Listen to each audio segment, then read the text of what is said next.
It's Elias AK-47 roaming live from the gutter, and you're listening to the OTS Project.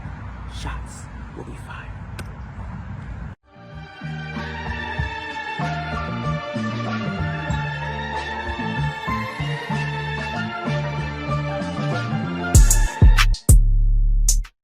Ladies and gentlemen, welcome back to the OTS Project, episode 12. Theo!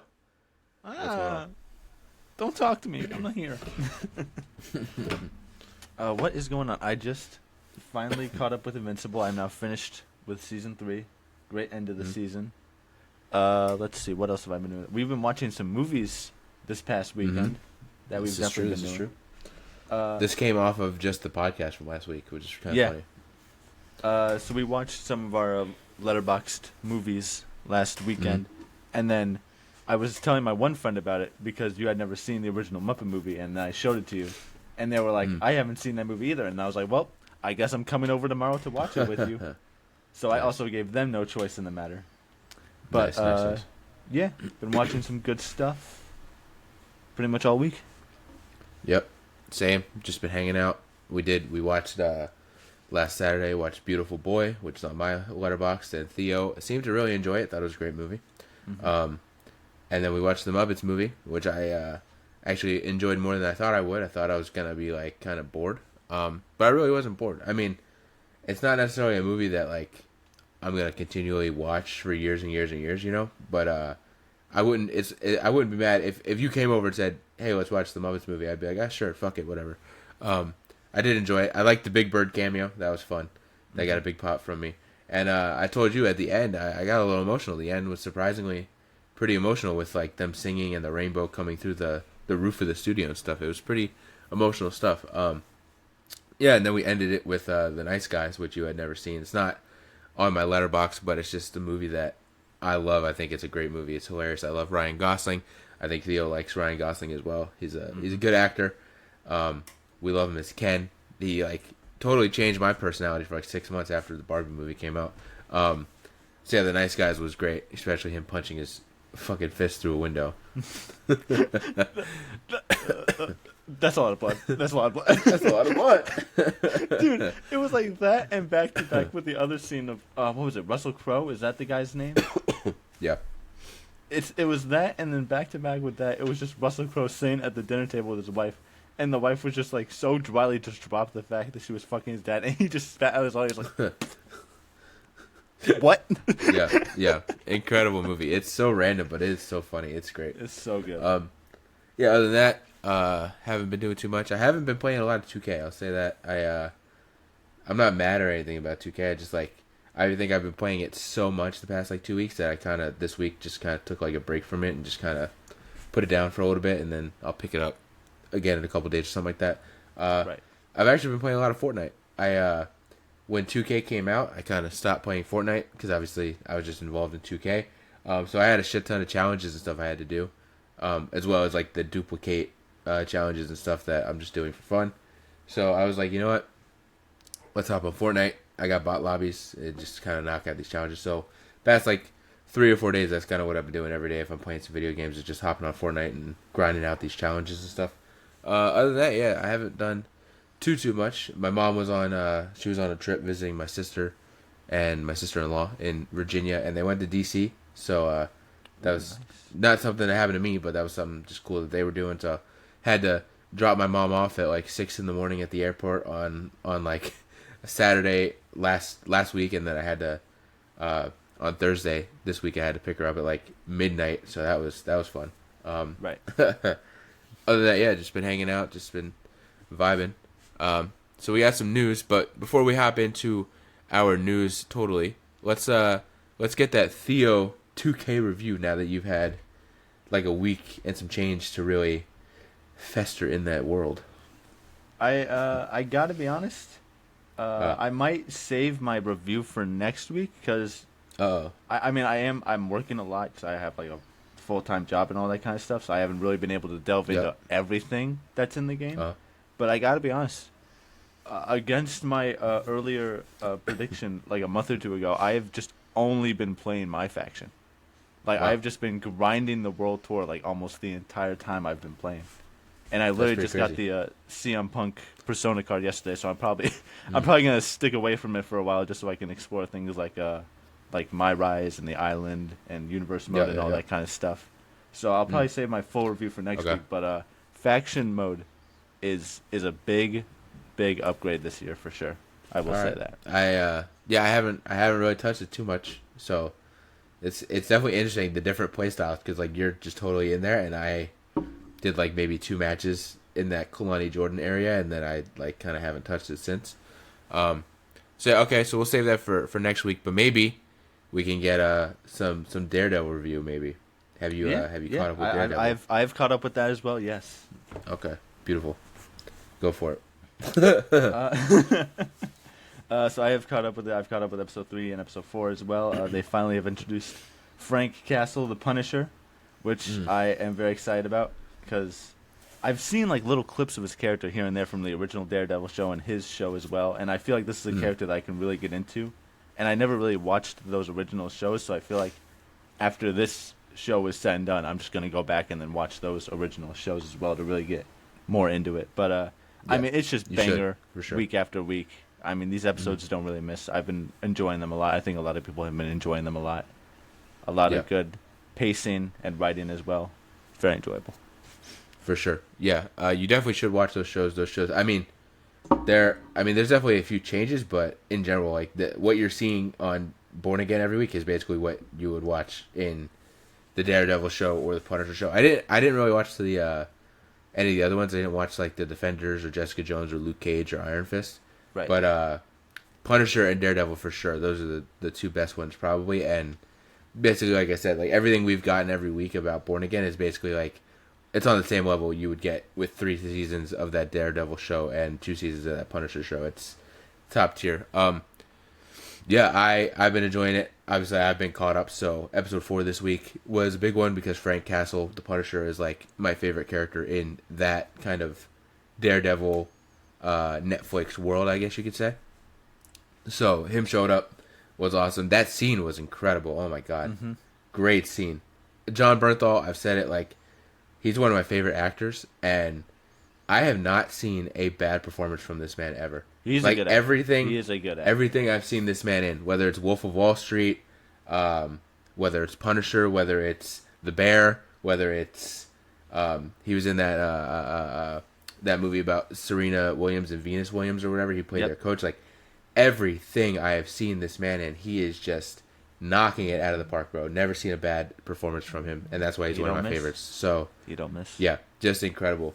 That scene was awesome. Him and Charlie Cox deserve their flowers for that scene because that was a top tier scene. And there are even better scenes between the 2 of them in the original show. So I'm excited for you to go back and watch that because, God, bro, that is like a top tier casting, but also a top tier pairing because their chemistry is just incredible. Great stuff, right, all around. So yeah, I'm enjoying it. Fisk seems like he's just going off the rails, bro. He is just slowly, not even slowly, he's like slowly but somehow rapidly going back to the old Kingpin ways where he's just like a piece of shit. I mean, he was still a piece of shit, but the fact that he has this man that his wife had an affair with trapped in a damn basement and is like torturing him, like, yeah, that's insane. So yeah, great show so far. I'm enjoying every episode. I love it. So moving into see, go ahead. Yeah, there you go. I'm very intrigued to see. I don't really know anything about this villain that they're setting up here. I know there was that one scene at the end with the villain with the mask and like the red like eye drops. I'm very intrigued to see who that is or what their deal is.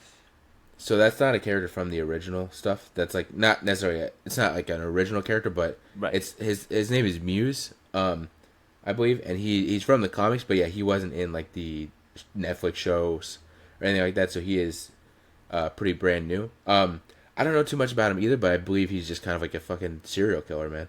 He looks cool as fuck. He looks cool as fuck. For sure. I'll say that much. He looks great. I think my theory is it's like a random one, but do you remember? I think it was in episode 2. There was that scene with like the book signing, and that kind of like teenage kid kind of came up to her like a little frantic. Mm-hmm. I think that's who Muse is. I think that's who's playing that character, which is also He was in Wednesday. He played one of the guys in Wednesday, I believe. Oh yeah. So yeah. Okay. I mean, I watched Wednesday because Jenna Ortega's in it. I love Jenna Ortega, but like I didn't like dive into it or anything. But I do remember like seeing his face. So I think that's who's playing that character. Yeah, I only know his name. I don't really know too much about him either. So I'm definitely intrigued to see where that goes, and I'm really intrigued to see where they go with the White Tiger stuff, because I know in the comics his niece or whoever does pick up the amulet and she becomes White Tiger, which they clearly were setting up in this episode. I mean, she literally went down to the morgue and was like, I want to see him and all that stuff. So I'll be intrigued to see if by the end of the season, if we get her in like her own White Tiger costume. That's going to be really cool. So I'm really intrigued by that kind of like side arc as well to see. I was very happy with how they've done White Tiger so far, and I'm very excited to see where they go with that character as well. Yes, for sure. All right, so moving into some actual news here. We got a few photos from Mortal Kombat 2. I don't know if you saw them, but I definitely saw them. Ones of Johnny Cage. I think that was the one I read. I know there was one of him. There was one of Shao Kahn, and I think there was one of why am I blanking? Katana. Katana was the only one that looked good. I don't want to be rude. Shao Kahn looked somewhat like Shao Kahn, but he kind of looked like a demon more, and I'm like, that seems a little off. But the big one for me was Johnny Cage. Carl Urban, I think, is a fun actor. I love him in The Boys. I think he's great. I do not think he was the right choice for Johnny Cage. I think he's a little too far off. Looks like an off-brand Jeremy Renner. Yeah. So yeah, seeing that photo of him, I was just like, this looks kind of horrible to me. I mean, I kind of get it because they want like the big name, but I feel like they definitely could have got somebody else. You know, like there was that fan casting of people wanting the Miz to play him, which would have been cool, and I would have been totally on board with that. I would have enjoyed that. But I could see like Hollywood not wanting to do that. So it's like if they wanted to cast a big actor, you know who I really could have seen fill this role perfectly? I could have seen Glenn Powell filling the role of Johnny Cage almost perfectly. Yes, absolutely. 100%. That's a great casting choice. Yes. Yeah. So I wish they would have went maybe that route. It would have been a more appropriate choice, I guess, than Carl Urban. But yeah, I'm looking at these photos. They, I get what you mean. I'm not. Yeah. I'm not too jazzed. It looks a little off. Yeah. Definitely looks a little off.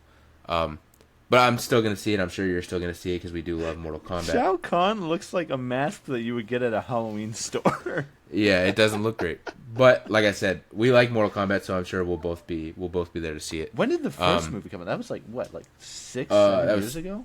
Yeah, that was like 2020, I believe. Jesus. Because I believe it was during. It was like kind of during the. It was I don't know. It was still during obviously the pandemic, but we weren't like locked in. It wasn't quarantine time.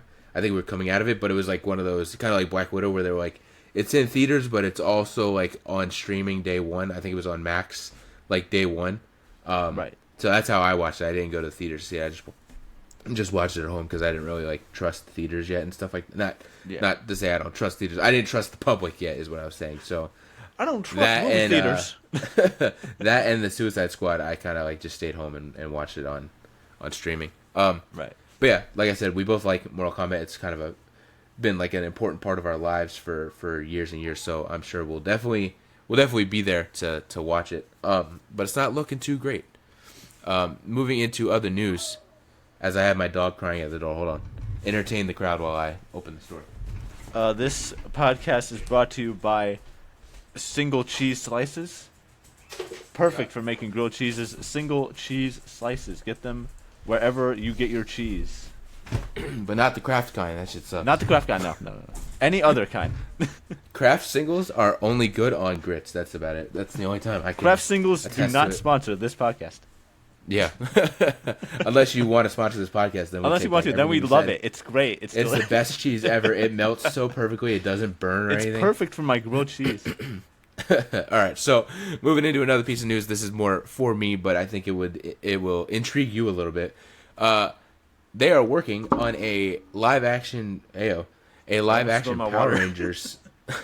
They're working on a live action Power Ranger show. I got so excited by Power Rangers to be on Disney Plus. So this isn't being made by Disney, from what I kind of read about it. It's the showrunners of the Percy Jackson show, I guess, pitched it. Oh, okay. To they didn't pitch it to Disney. They pitched so Power Rangers is owned by Hasbro currently.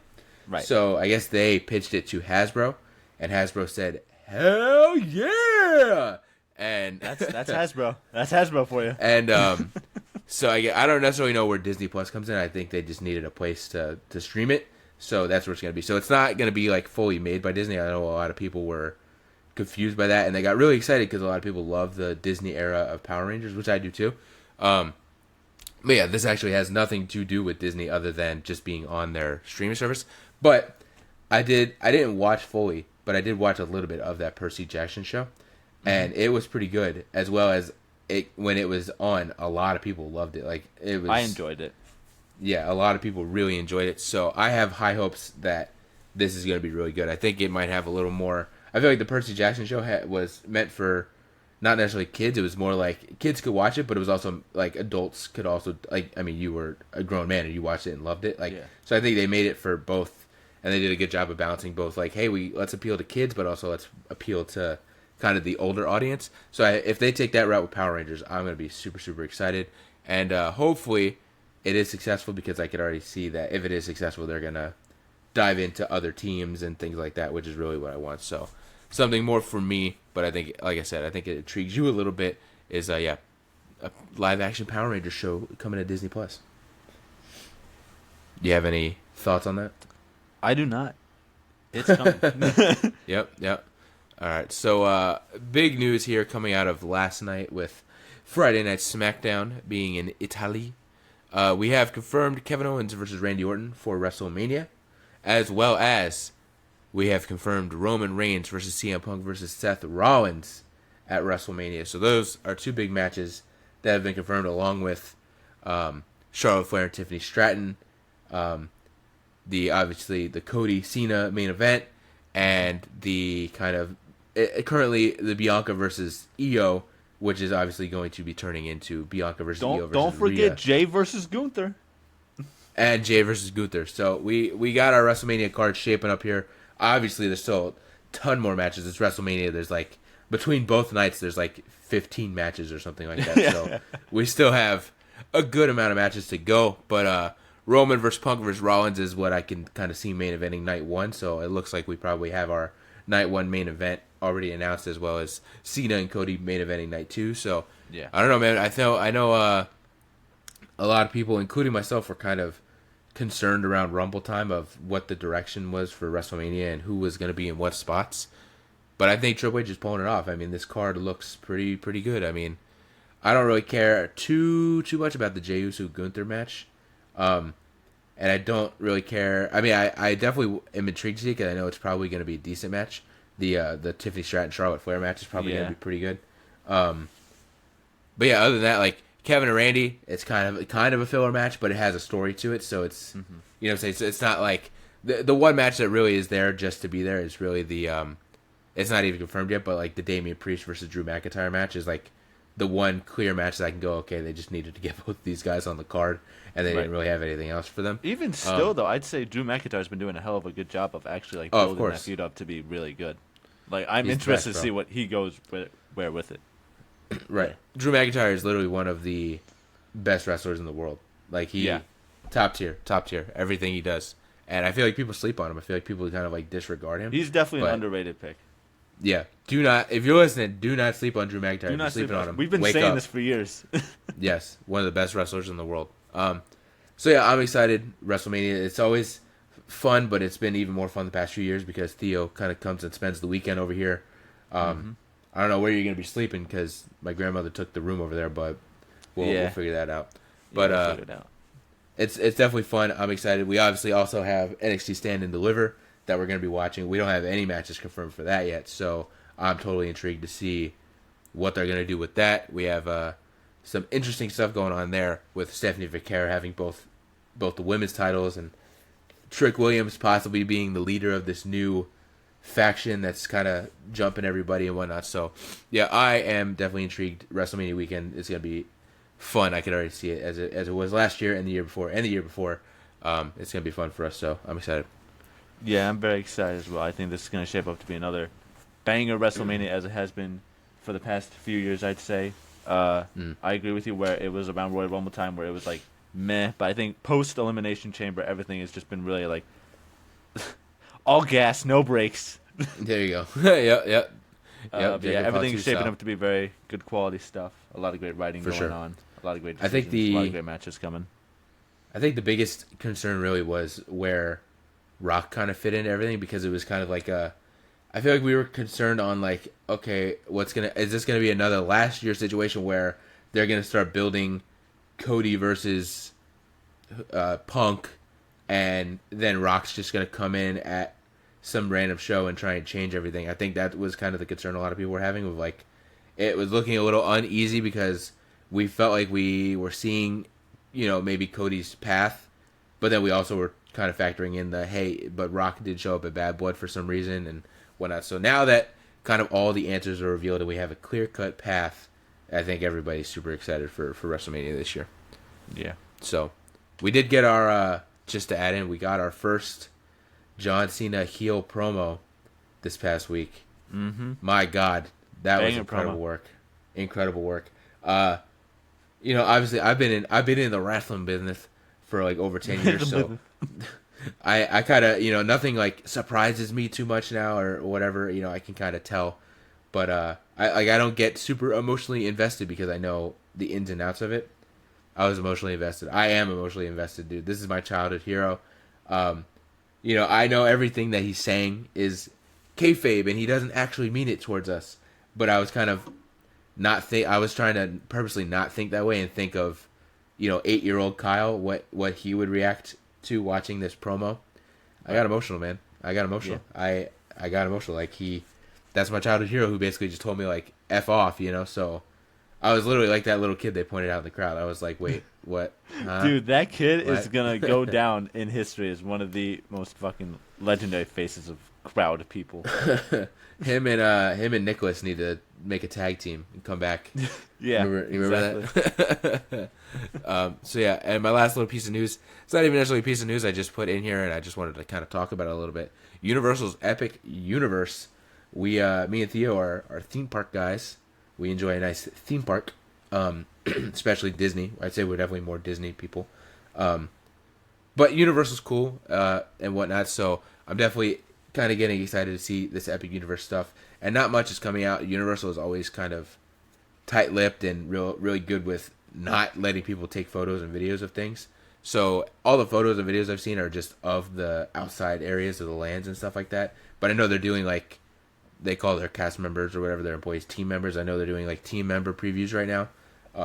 So I know probably in a couple weeks they'll do like pass holder previews or whatever, and that's where we'll probably get more like footage and things like that. But from everything I've seen, man, this park looks incredible. This park looks crazy. I really want to see footage of that Monsters ride, that Universal Monsters ride, because that is the main thing that everybody is just like hyping up. And they showed like clips of the animatronics, and those animatronics are fucking terrifying, bro. They move way too fluidly for fucking monsters, man. Like, I already get creeped out with like how fluidly like the Elsa animatronic moves. So seeing like Dracula moving like an actual normal human being and like shit, it's terrifying, but it looks so cool. So I would love to see like footage of the actual ride, because I've seen people like the team members that are like posting about it and reviewing it, and they're saying this is like the best theme park ride that's been made to date. Like, this is some top tier stuff. But the whole like park just seems incredible. Like the How to Train Your Dragon area seems great. They have like actual dragons that are like there, like you can literally meet Toothless. I'm like, that is like the coolest. That was really the coolest thing. And I know they have like plans to have they have like these drones that are like kind of in dragon suits that are gonna like fly above the land. I'm like, dude, because I know Disney did that one time. When they opened like the new Fantasyland area with the Seven Dwarfs Mine Train and stuff, when they opened it that night, they legitimately had a dragon flying above like the land. Never used it again. Like, I remember a lot of people were like, oh man, are they gonna do that like every night? Is that gonna be like an attraction to see the dragon flying around? Never touched it again, bro. Never, ever. So the fact that Universal took that idea and was like, we're gonna do this every day, like on the regular, multiple dragons flying around. I think is great because that was something that I know a lot of people were really disappointed in that Disney like never touched again. So yeah, I'm like, that's really cool. The meet and greet with like Toothless looks incredible. The Mario Nintendo Land looks really cool, and the fucking the Harry Potter stuff looks awesome too. Like the fact that ride, I don't think that ride is up yet because I haven't seen like every like team member that I've seen post about the park, they all say like we haven't ridden that ride yet, so I don't think it's like running yet.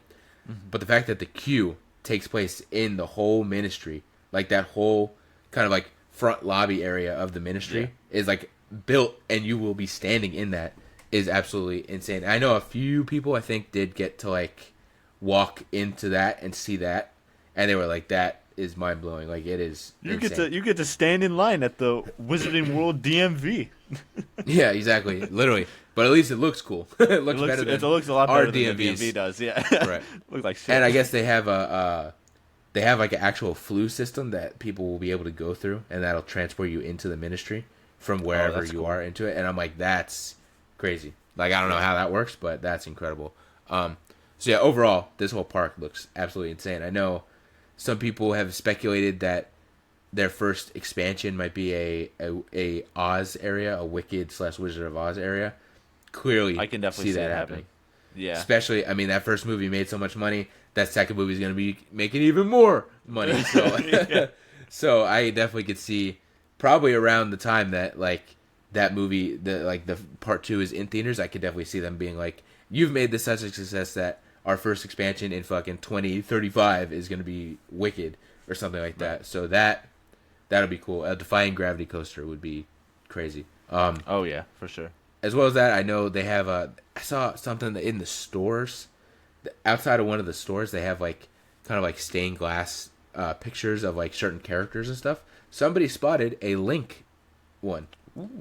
And Link ain't in the park. Like it's Nintendo Land, but it's really like just Donkey Kong and Mario. So that's another thing people are speculating of like, okay, well they put Link on a damn thing. I think there may have been an actual Zelda one too.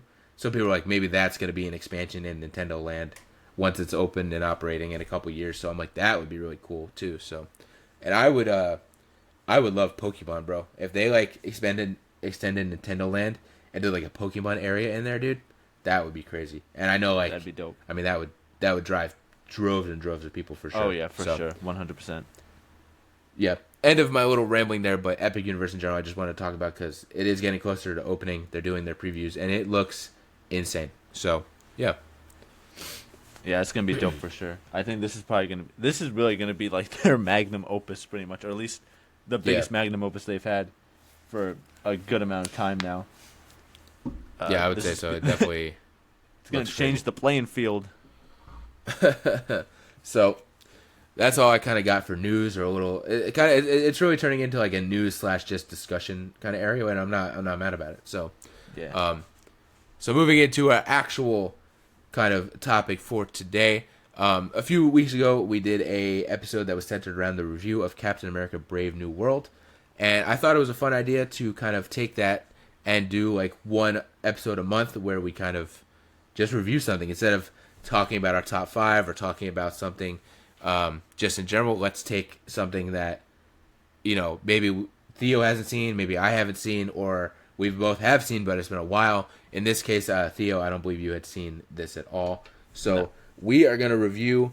And to add to it, as WrestleMania season is kind of adding up here, I thought it would be fun to do a couple of WrestleManias starting at 2000. And we're not going to hit every WrestleMania, obviously, before this new WrestleMania here. But just for fun, I was like, what if we started from WrestleMania 2000 kind of all the way to like current day WrestleMania? I didn't want to go too far back, but this is kind of lining up with like when we were kind of alive, you know what I'm saying? So I thought it was fitting. So yeah, our review this week, our topic this week is WrestleMania 2000. We're going to kind of break it down, talk about it. We have a bunch of notes, or at least I have a bunch of notes. I don't know how much you have, but I have pretty much notes on like every match. Okay, same. So yeah, we're going to kind of just break it down, talk about it and whatnot. And then yeah, next time we do one, we'll probably do WrestleMania 17 or something like that. So yeah, let's dive into it. WrestleMania 2000. A fun fact. I don't know if you knew this, and maybe you knew this, or Matt knew this, but maybe you noticed this, but you weren't sure. Because I wasn't sure, and I had to Google it. Do you know who does the intro for WrestleMania? Keith David. It's Keith David. Yes, sir. I picked it Yes, up sir. instantly. I was like, is that fucking Keith David? Yeah, I instantly probably had the same reaction too. And I've seen this WrestleMania multiple times, but like I wasn't like a big Keith David fan as I am now, you know. So instantly when I heard him talking like this, I was like, that sounds like Dr. Facilier. That sounds like Julius. Hold up. So yeah, I instantly Googled it and yeah, found out Keith David did the intro for WrestleMania 2000. But apparently, and this is not something I knew, he has done multiple voiceovers for WWE. He's done a few. Yeah, apparently he's done a few show intros for certain like WrestleManias and other pay-per-views. But he also did a lot of voiceovers for documentaries and DVDs and things like that. I had no clue, so I would definitely be intrigued to like dive in and try to see what he all was involved in. Apparently, they also said he did WWE video games, but I would have to look into that. I don't know which one he was involved in, but yeah. So Keith David did some voiceover work for WWF/WB. Had no clue, so that was a cool little surprise to start the show for sure. So yeah, diving into the first match here, we had Bull Buchanan and Big Boss Man versus Godfather and D'Lo Brown. My two notes here. I have two notes for this match. Godfather telling the crowd to go smoke a joint. That was funny as fuck. Mm-hmm. And this was something that I've seen this WrestleMania multiple times. So hold on, let me ramble a little bit. I'll give a backstory. I had I think my parents bought it for me. I had this DVD box set that was like 20 years of WrestleMania, and it had WrestleMania 2000, 17, 18, 19, and 20 on it. It had all those on it. So as a kid, I didn't have full access to like WWE Network or Peacock. That wasn't a thing. So I still had to use like DVDs.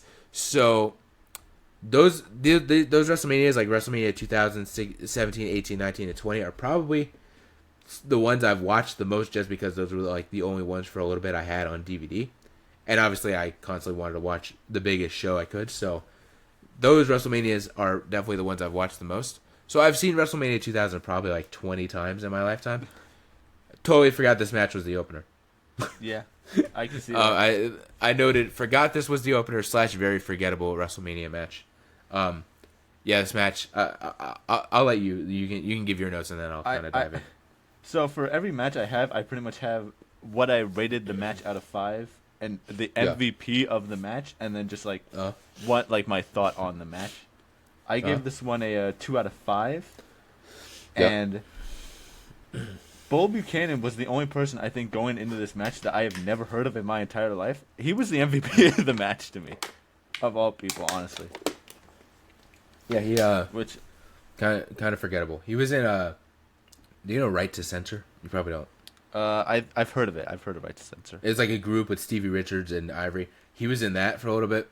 And I think like the last thing he did, I think he was like John Cena when John Cena was doing the rap stuff. I feel like he was like John Cena's buddy for a little bit. And then after that, I feel like they just kind of released him. Okay. But yeah, I kind of just noted down. I was like, this is just a very standard tag match. It was nothing special going on. I don't think there was any like real standout person in the match. It was just kind of your standard opener. Right. It wasn't a bad match. Like, it wasn't a horrible match. No. It was just a match. It was a match. Exactly. Yes. Right. Just filler. It was just kind of filler. One of the matches. Right. For sure. My only gripe with it, and maybe they didn't really think too much about it back then, but they definitely think about it more now. Like, this wasn't a WrestleMania match. You know what I'm saying? Like, no. WrestleMania is supposed to be granddaddy of them all. You know what I'm saying? So, like, there's a few matches on this card that I'm like, this is not a WrestleMania match. This is a Raw mid card. This is what this is. Right. This is a Sunday Night Heat before WrestleMania match. Yeah, exactly. Or in today's day and age, like, this is like a kickoff match, you know? Yeah. If they still did kickoff matches, which I don't think they really do much anymore. Which I think is dumb. I feel like they should. But they should. It is what it is.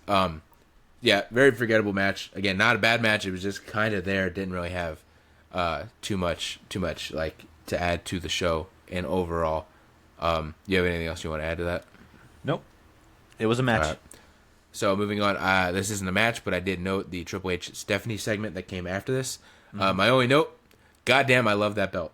It's a good belt. It's such a good It's my favorite belt. I have it back here. Anybody can see it. I have it back there on the shelf.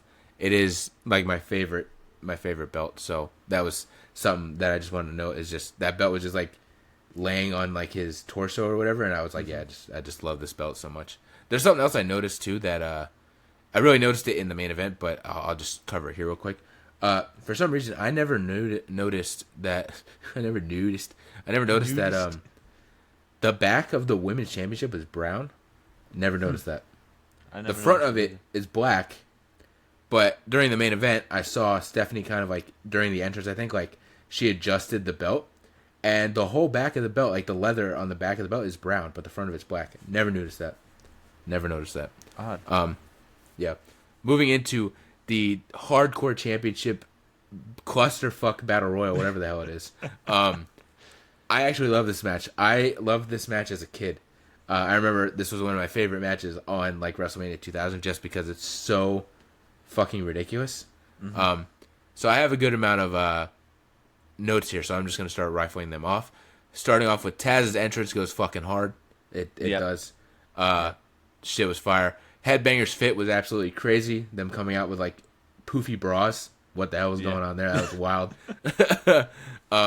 Crash Holly is funny as fuck.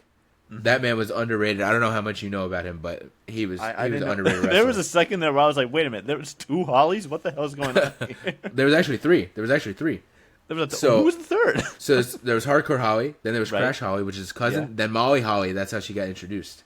Oh, okay. Yeah, she was originally like, I don't know if she was Crash's, I don't remember if she was Crash's sister or if she was just another cousin of theirs or something, but that's how she got introduced, and then she kind of spun off into like Mighty Molly with Hurricane, right? And then she kind of just went off and did her own thing. But originally she was like part of the Holly family. Yeah, Crash Holly, funny as hell, underrated wrestler. Rest in peace to him. Funny as hell. I actually had a action figure of him with the scale. He came out with a scale, and I actually had an action figure. It was one of those bone crunching action figures or whatever that came with a full. This actually is probably a hazard for kids. It came with like a full metal scale. And it was cool, but I could definitely see some kid just chucking that at some kid's head and fucking them up because it was heavy and it was straight up fully metal. But yeah, I had a Crash Holly action figure that had the scale they came out with, which I thought was cool. Overall, fun match concept was my next note. I just love the kind of idea of like throw like 20 guys out there and just do like a 15-minute Iron Man match and see who has the most falls at the end or whatever, who's champion at the end. I think was the idea. I thought it was great. Big ass bump by Viscera. I think I was specifically talking about the time he went up on the top rope, and I think the APA kind of did the flip bump to him off of the top rope, and that whole ring, I'm pretty sure that whole ring went in the air. I'm pretty sure when he bounced back up, the whole ring was in the air. So yeah, that was crazy. Backstage, when they went backstage there for a second, that was fun, but I definitely when that guy got the pin and then sprinted down the ramp, bro, I was laughing my ass off. Yeah. So yeah, that was fun. I could have swore, and maybe this happens in another WrestleMania or something. I could have swore there was a segment in that match with Hurricane, but I think maybe that's another WrestleMania or something like that. But I could have swore there was like some sort of backstage thing where Hurricane like tried to get involved. But yeah, maybe that was another WrestleMania. And my last note here is it looked like the finish got fucked up. Yeah, definitely. Definitely. They were like talking the finish about got messed on the up. show. Yeah. Yeah. So I don't know what happened there. I think Hardcore. From what I noticed, it looked like Hardcore Holly took a little too long to get the candy jar or whatever it was, and so like it seemed like I don't know. For some reason, Crash kicked out. I don't know why Crash kicked out. It seemed a little weird, and maybe that was the plan for the finish, but it wasn't a good finish because it was like. It just seemed very awkward because it seemed like to the crowd and to me it was like, oh, he wasn't supposed to kick out, but for some reason he kicked out or something like that. Right. So yeah, it was definitely weird. Maybe it was the plan, but it just kind of came off wonky. I'm not sure, but it definitely looked like kind of like a fucky kind of finish. To me, it looked a bit different. To me, it looked like Hardcore had the pin like at the 3, at like the last like second, and then it looked like Taz almost bumped the ref and stopped his count. Somehow, in a way, it was very odd. It was weird. I don't know. Very weird. But it was a fun match. That was like the only kind of thing to it. Do you have any notes you want to add to I gave this match a 3 out of 5. I thought it was a good 3 out of 5. I thought it was a very fun match, like you said. Everything you said, pretty much, you nailed it. It was a very unique way to kind of put the title on the line for like a 15-minute Iron Man elimination match. I don't even know what you would call it. Just a fuck shit battle royal. Yeah. I gave the MVP to Taz, but I also gave the MVP to the baking sheets that they were using, because I'm pretty sure those things got used like at least 50 times. Right. I also wrote down the note. Shit didn't hit the fan hit the shit, because they used that box fan like 20 times. Yes. Yeah, they were just using anything, man. Yeah, they were using it. It was a very fun match. Even that like candy jar thing that you mentioned, I thought that was also a very good spot. Yeah. On commentary, King is just like, they used your candy jar there, and Jared was like, God damn it, my candy. That's awesome. Yeah, I thought very good match. Just a fun little match. My next little note here is the WrestleMania Access video was cool as fuck. Maybe I just said it because it's like kind of nostalgic and it was like 2000s and it looked very 2000s. But I just thought it looked very fun, like having like Lita and Edge and Christian and The Rock doing meet and greets, and then you have like a commentary booth where you could do commentary with Michael Cole from like one of these great matches. I was like, this looks like so much fun. It looks like a good time. Moving into the next match, another goddamn filler. We have Al Snow and Steve Blackman versus TNA, which is Test and Albert with Trish Stratus. My notes: Test is goated. Very underrated wrestler. I've always liked Test. This might be a hot topic, but I would say Test, obviously rest in peace. He passed away a little too early there, but the reason why I feel like low-key the reason why Test didn't really get a push, or at least a main event push, is because Triple H existed. They both look and move pretty similar, and so I think Triple H just was more of a politicker probably, and kind of was able to weasel his way. Not, I don't want to say weasel, but like probably was more able to like just find his way into that spot where Test may have just been kind of just there to, just happy to be there. Right. But I love Test. I think he's a great wrestler. When it comes to the fucking cheese guy that came out, I just noted, hey man.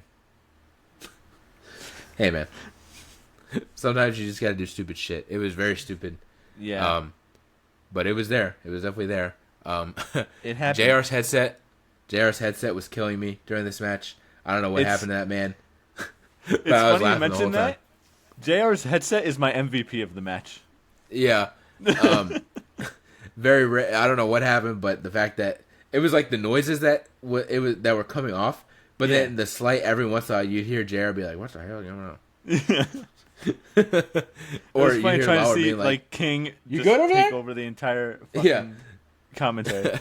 Or trying to. It was great. That was funny as hell. Yeah, JR's headset literally was like the highlight of this match.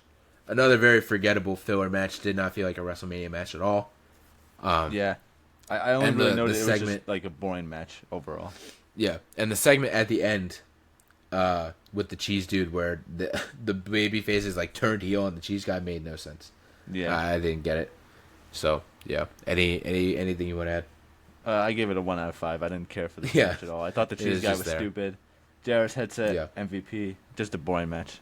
I was ready to get past it. Moving on though, from the most boring match of the night to the match of the night, the Dudleys versus the Hardys versus Edge and Christian.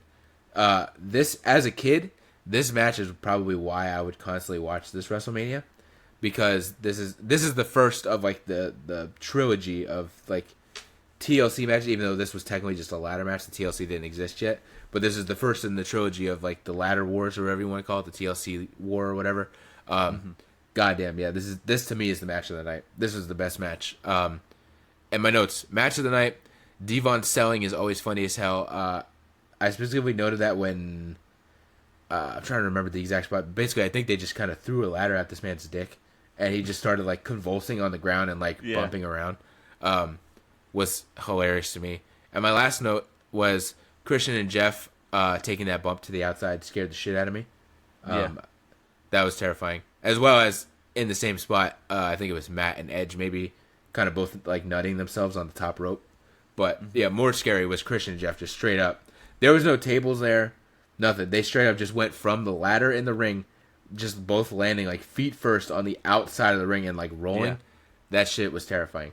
Definitely. Yeah, I didn't note too many things here just because it legitimately is just match of the night. Like, I can't. What can I add? Like, they're all just beating the shit out of each other and just bumping off of ladders. It's absolutely insane.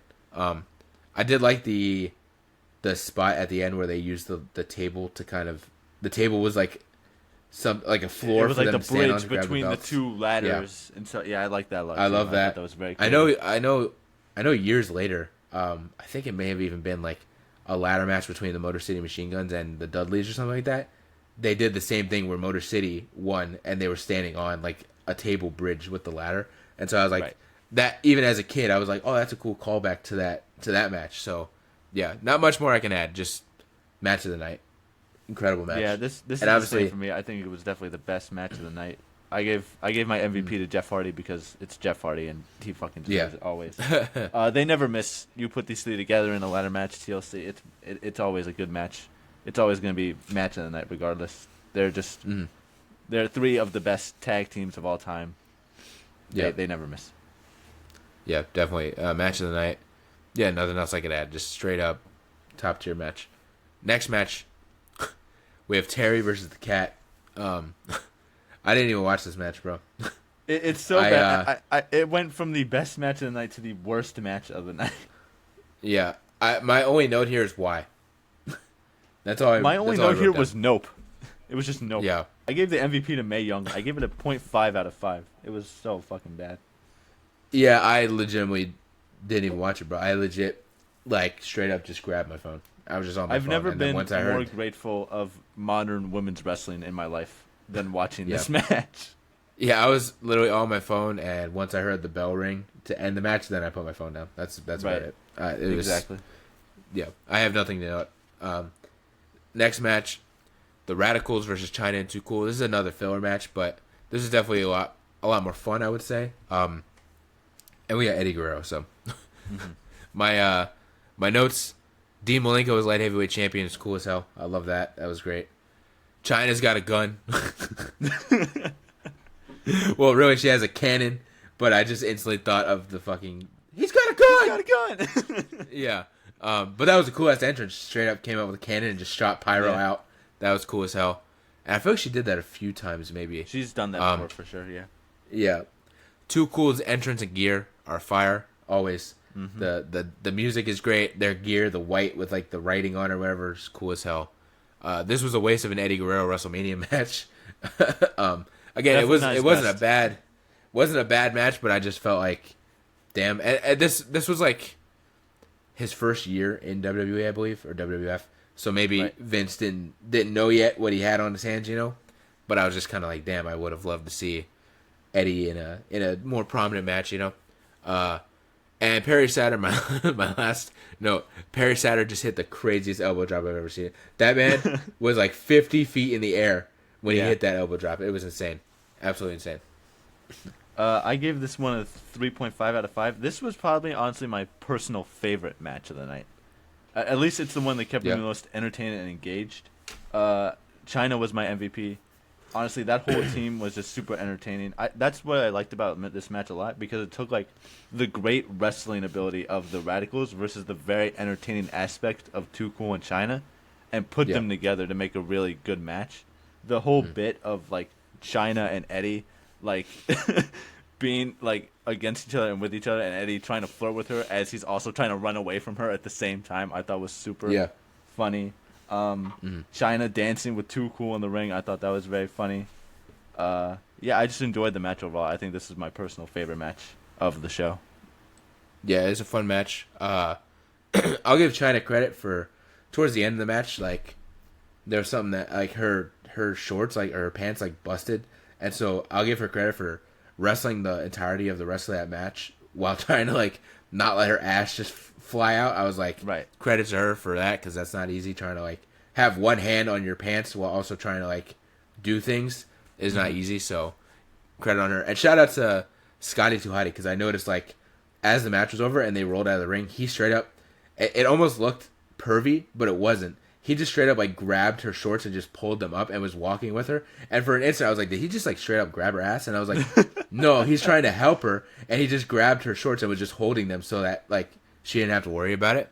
So I was like, good on him for kind of helping her out. But yeah, it was a fun match. Nothing crazy. Another just kind of filler match. But yeah, nothing too wild. Next match though, this is the runner-up for match of the night in my opinion.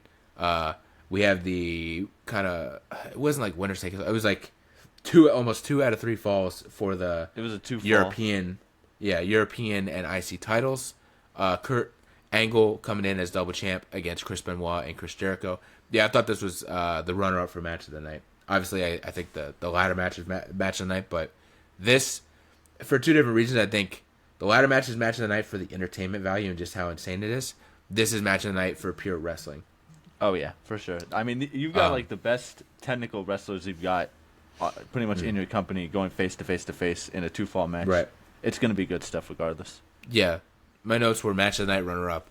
I love the separate falls idea. I know that was something like, when I was a kid, I used to do that all the time with my figures. If like I had like, Sheamus had the U.S. title and John Cena had the WWE title, but I wanted Sheamus to win the, like if I wanted to switch the belts and give John Cena the U.S. title and Sheamus, I would do that all the time. 2 falls. Right.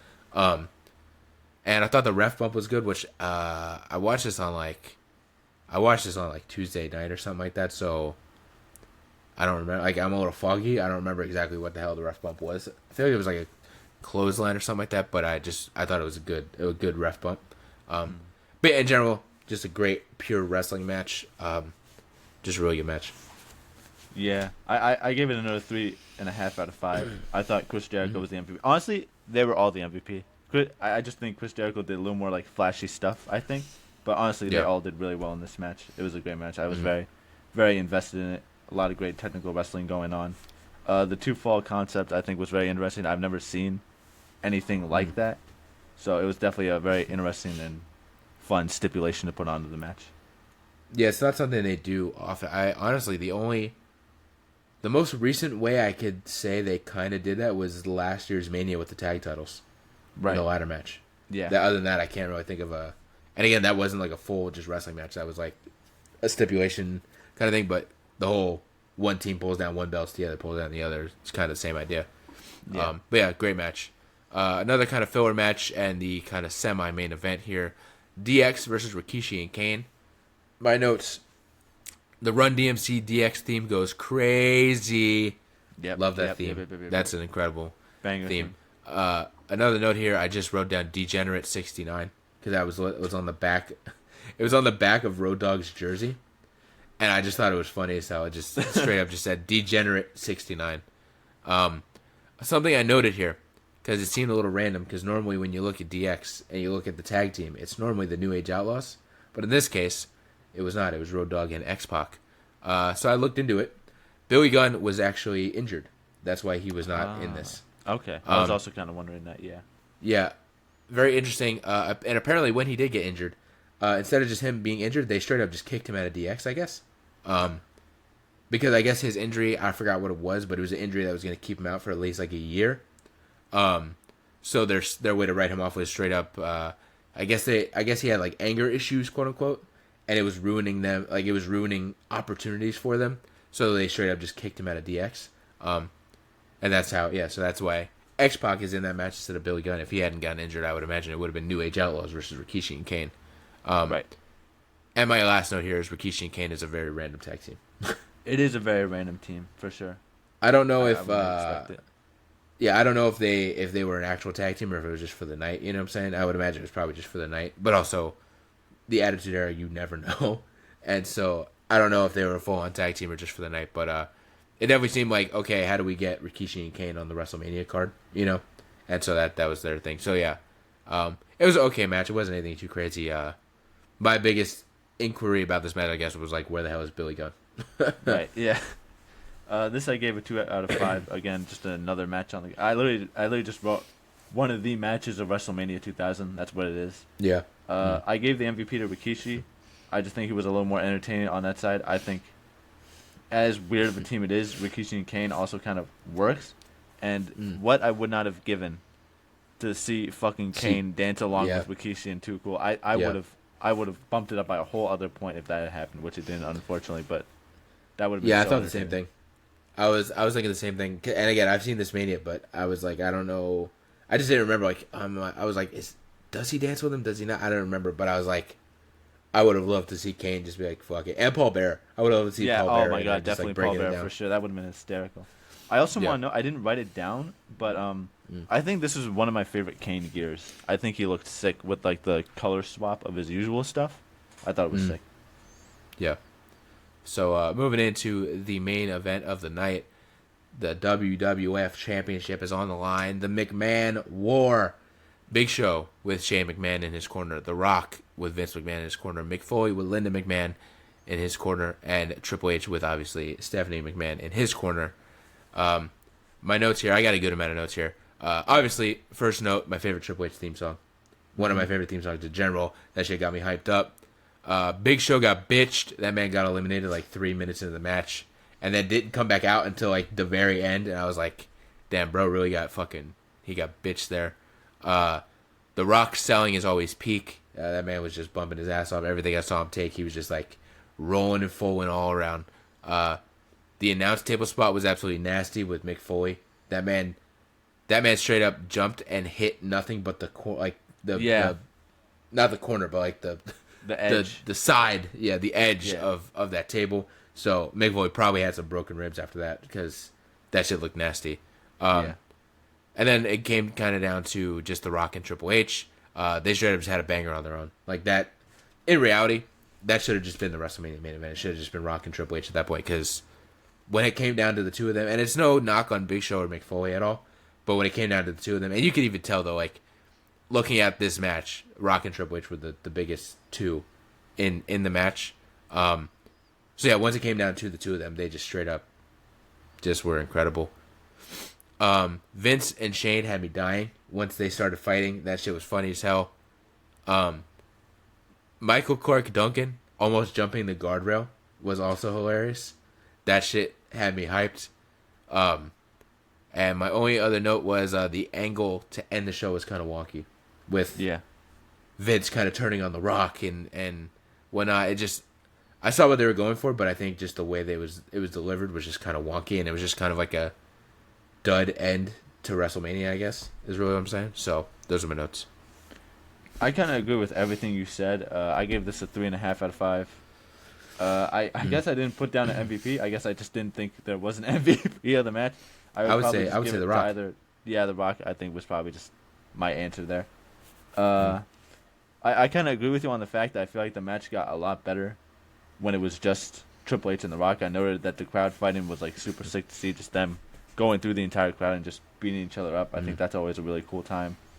Yeah. The Big Show did get bitched. He lasted like 5 minutes. Yeah. Crazy. Yeah. Poor Big Show.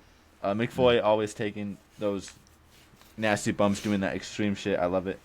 I did also feel a little bit like to add to Big Show. I don't want to cut you off, but to add to Big Show, I don't know what the hell happened here, because obviously they stole this man from WCW, and then he came over here, and I don't know, like, this man was in a WrestleMania main event, got bitched, and then not too long after this, Vince straight up just sent this man to OVW.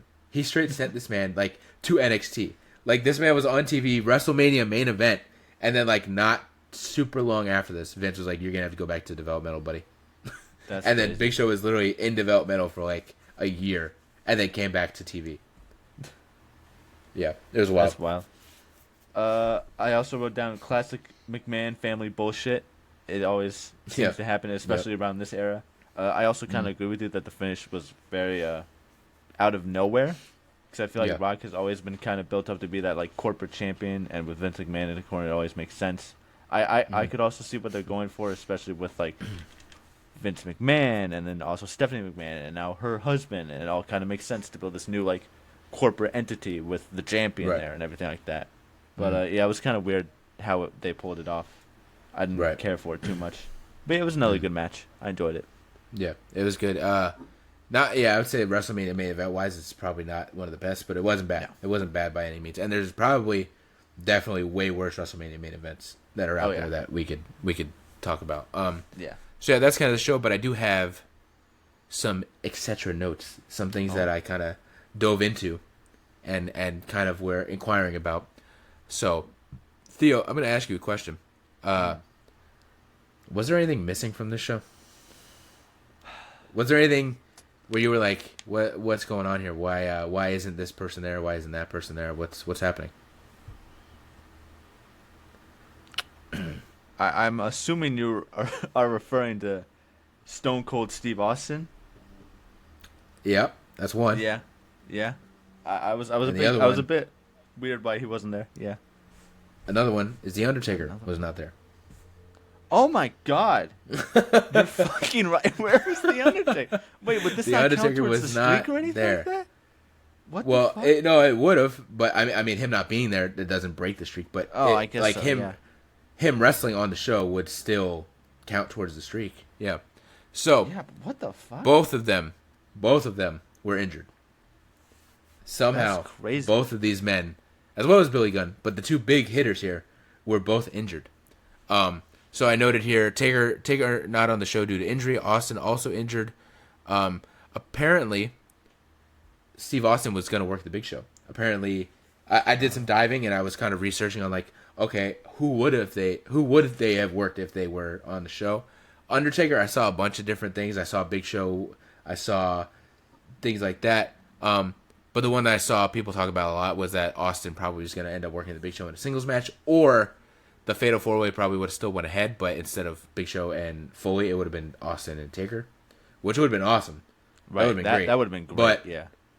I feel like with Steve Austin in there, it would have made it a lot more complicating to book, because how do you get Steve Austin out of there without making him look like a bitch, you know? Right. So yeah, that's something I noted. Both of them were injured. I don't remember. I think Austin had a neck injury at the time. I think he was out with a neck injury. And Taker, I don't remember. Maybe it was something with his leg or something like that. But yeah, it's something I noted here. Taker and Austin not being on the show left a giant hole in the show. Yeah. For sure, them not being there. And I was thinking about it too, because I'm like, as I'm watching the show, I'm like, I don't know, man. Like, something's missing here. Something just feels off. Like, this feels like a bunch of filler matches and then a big main event. What is going on here? And that's what it was. I figured out. That makes a lot more sense. That's what it was. now, yeah. Because even if that 4-way would have went the same way with Big Show, Rock, Foley, Triple H, you still would have had two matches on that show that would have included Undertaker and Steve Austin. That would have filled out the grandeur of what WrestleMania is supposed to be. So Right. that's what it was. When I've always thought about, like, what is missing with WrestleMania 2000? Why does it feel so kind of bland? That's why two of the biggest names in the business were on the shelf at the time. So that's that's something that that I noticed that I thought was definitely interesting. That's kind of my only note there. Yeah. My note here though also saw that Rock versus so there was also another chance where Austin not being injured, they did, I guess, discuss doing another main event of just Rock versus Austin, like doing I mean, at that time I don't know what it would have been, but overall it would have been, they would have done 4 matches instead of 3. Right. Yeah. And then it says also saw that Rock versus Austin was on the table, or the same main event but with Austin and Taker instead of Big Show and McFoy. So yeah. And my last little note here, pretty mid WrestleMania. Yeah. Wasn't one of the worst, wasn't one of the best. Right. It was just kind of there, just kind of happened, I guess. I feel bad in a way that we started this, and I didn't start us off with like a banger, but I just thought it would be a fun idea to start from the 2000s and move forward. But I will say, when we do eventually get into 17 and 18, those definitely get a lot better. 17, you have you have Undertaker on the card, you have Triple H on the card. 18, you get, fuck Hulk Hogan, but you get Rock and Hogan. That's a big match. Things like that. So 17 and 18 definitely get better and whatnot. So it kind of goes better as we get along. So this one may be kind of the worst one we may watch for at least for a little bit. So Right. yeah, that's kind of my notes. I don't have anything else. You want to add anything else to your WrestleMania 2000 watch? Yeah, mid pay per view. Yeah, Some good matches in there. Some fucking awful matches in there. I would prefer not to see a cat fight again, but I know that we're not getting away from that sort of thing anytime soon. Yeah, kind of. I know WrestleMania 19 has something similar, and 20. Right. Exactly. Not very excited. Yeah. For that, yeah. That's it. Yep. So yeah, it was pretty mid, but like I said, it does get a little bit better as we go along. I know at least 17, 18, 19, and 20 have some pretty good matches, some pretty good segments and whatnot. So as we go through, it'll get better. I don't really have much to add to this. So yeah, thanks for watching. We appreciate y'all. Shout out the WNRN for being our gracious podcast host and always hosting us. You can follow us on a few different things. You can follow me on everything at OTS Bridger. You can follow Theo at OTS Bebop. Just on X. He's only on X. As far as you know, he's only on X. And as far as you'll ever know, he's exclusive. You'll never to find X. out. He is the WWE speed equivalent of a person when it comes to X. Exactly. He is exclusive. And even then, I'm not. Even then, I'm not on there all that much. But I'll tweet some things here and there. Yeah. So yeah, thanks for watching. We appreciate y'all, and we will see y'all in the next episode. See ya.